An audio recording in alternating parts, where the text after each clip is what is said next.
Chapter 4. I had thus learned a second fact of great importance. This was that the planet the little prince came from was scarcely any larger than a house. But that did not really surprise me much. I knew very well that in addition to the great planets such as the Earth, Jupiter, Mars, Venus to which we have given names, there are also hundreds of others, some of which are so small that one has a hard time seeing them through the telescope. When an astronomer discovers one of these, he does not give it a name, but only a number. He might call it, for example, asteroid 325. I have serious reason to believe that the planet from which the little prince came is the asteroid known as B-612. This asteroid has only once been seen through the telescope. That was by a Turkish astronomer, in 1909. On making his discovery, the astronomer had presented it to the International Astronomical Congress, in a great demonstration. But he was in Turkish costume, and so nobody would believe what he said. Grown-ups are like that. Fortunately, however, for the reputation of asteroid B-612, a Turkish dictator made a law that his subjects, under pain of death, should change to European costume. So in 1920 the astronomer gave his demonstration all over again, dressed with impressive style and elegance. And this time everybody accepted his report. If I have told you these details about the asteroid, and made a note of its number for you, it is on account of the grown-ups and their ways. When you tell them that you have made a new friend, they never ask you any questions about essential matters. They never say to you, "What does his voice sound like? What games does he love best? Does he collect butterflies?"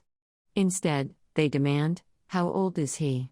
How many brothers has he? How much does he weigh? How much money does his father make?" Only from these figures do they think they have learned anything about him. If you were to say to the grown-ups, "I saw a beautiful house made of rosy brick, with geraniums in the windows and doves on the roof," they would not be able to get any idea of that house at all. You would have to say to them, "I saw a house that cost $20,000. Then they would exclaim, "Oh, what a pretty house that is." Just so, you might say to them, "The proof that the little prince existed is that he was charming, that he laughed, and that he was looking for a sheep."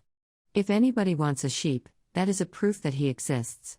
And what good would it do to tell them that? They would shrug their shoulders, and treat you like a child. But if you said to them, "The planet he came from is asteroid B-612, then they would be convinced, and leave you in peace from their questions. They are like that. One must not hold it against them. Children should always show great forbearance toward grown-up people. But certainly, for us who understand life, figures are a matter of indifference. I should have liked to begin this story in the fashion of the fairy tales.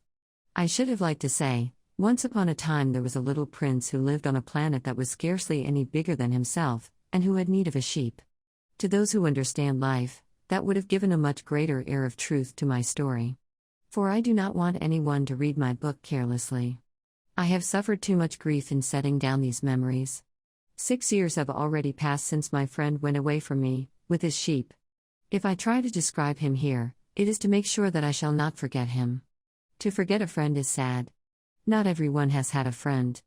And if I forget him, I may become like the grown-ups who are no longer interested in anything but figures. It is for that purpose, again, that I have bought a box of paints and some pencils. It is hard to take up drawing again at my age, when I have never made any pictures except those of the boa constrictor from the outside and the boa constrictor from the inside, since I was 6. I shall certainly try to make my portraits as true to life as possible. But I am not at all sure of success.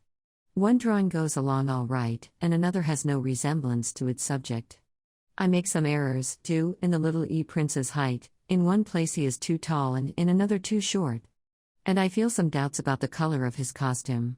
So I fumble along as best I can, now good, now bad, and I hope generally fair to middling. In certain more important details I shall make mistakes, also. But that is something that will not be my fault. My friend never explained anything to me. He thought, perhaps, that I was like himself. But I, alas, do not know how to see sheep through tee walls of boxes.